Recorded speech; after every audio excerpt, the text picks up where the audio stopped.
بسم اللہ الرحمن الرحیم فرینڈز، آج کا ولاگ ہے departure from Pakistan to Jordan.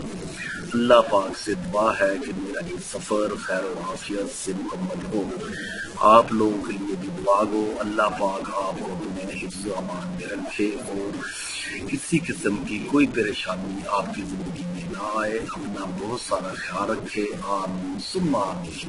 تو آج کا یہ ولاگ اسلام آباد ایئرپورٹ سے روانگی کے وقت میں نے بنایا۔ جب میں اس ایئرپورٹ پر پہنچا تو شام ہو چکی تھی۔ الحمدللہ 1 ماہ میں نے پاکستان میں گزارا۔ میرا یہ جو 1 ماہ کا یہاں سٹے تھا الحمدللہ بہت آسن اور باخوبی طریقے سے گزرا۔ بہت انجوائے کیا، پاکستان دیکھا، بہت سے شہروں میں گیا، رشتے داروں سے ملا، خوب انجوائے کیا الحمدللہ۔ سنتے رہتے تھے جب میں باہر تھا کہ پاکستان میں یہ ہو گیا، وہ ہو گیا، وہ باتیں اپنی جگہ ٹھیک ہے، درست ہے۔ ہر کسی کا اپنا اپنا ویو ہے، اپنی سوچ ہے اور اپنی مرضی ہے کہ وہ جو کچھ بھی کسی بھی معاملات کے بارے جو کہنا چاہے اسے آزادی رائے کا پورا حق ہے، لیکن میں اتنی گزارش ضرور کروں گا کہ باخدا اس ملک کو نارمل نہ سمجھیں۔ پاکستان ایک عظیم ملک ہے۔ میں دیہاتوں میں بھی گیا، شہروں میں بھی گیا، الحمدللہ لوگوں کے دل شروع ایک طرف، لیکن میں نے اپنے ملک کو بہت خوبصورت پایا، بہت اچھا لگا۔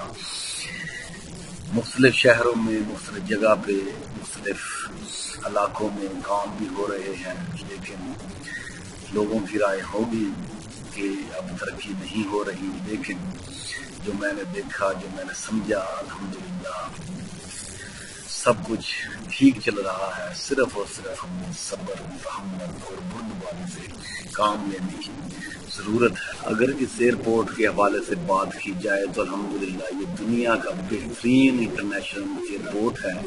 اس ایئرپورٹ کی بنیاد اس وقت کے جنرل پرویز مشرف اور وزیر اعظم شوکت عزیز نے رکھی۔ دوستو، پاکستان کے خلاف بہت پروپیگنڈا ہے۔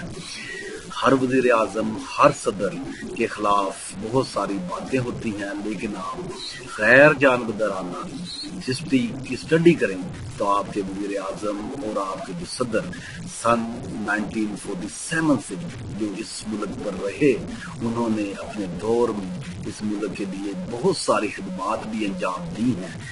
ہاں، اس سے کوئی میں انحراف نہیں کرتا کہ ان سے مسٹیکیں بھی ہوئی ہیں، لیکن ان کے اچھے کاموں کو بھی ہمیں یاد رکھنا چاہیے۔ الحمدللہ میں بار بار یہی کہتا ہوں کہ پاکستان کوئی نارمل ملک نہیں، اسے صرف اور صرف اچھی قیادت کی ضرورت ہے، اور امید ہے کہ اللہ پاک وہ دن ہماری زندگی میں ضرور لائے گا کہ جس دن ہمیں اچھی قیادت نصیب ہوگی، تاکہ ہم، ہمارے بچے، آنے والی نسل سیف رہے۔ پاکستان زندہ باد۔ اللہ پاک ہمارا اور اس ملک کا حامی و ناصر ہو، آمین ثم آمین۔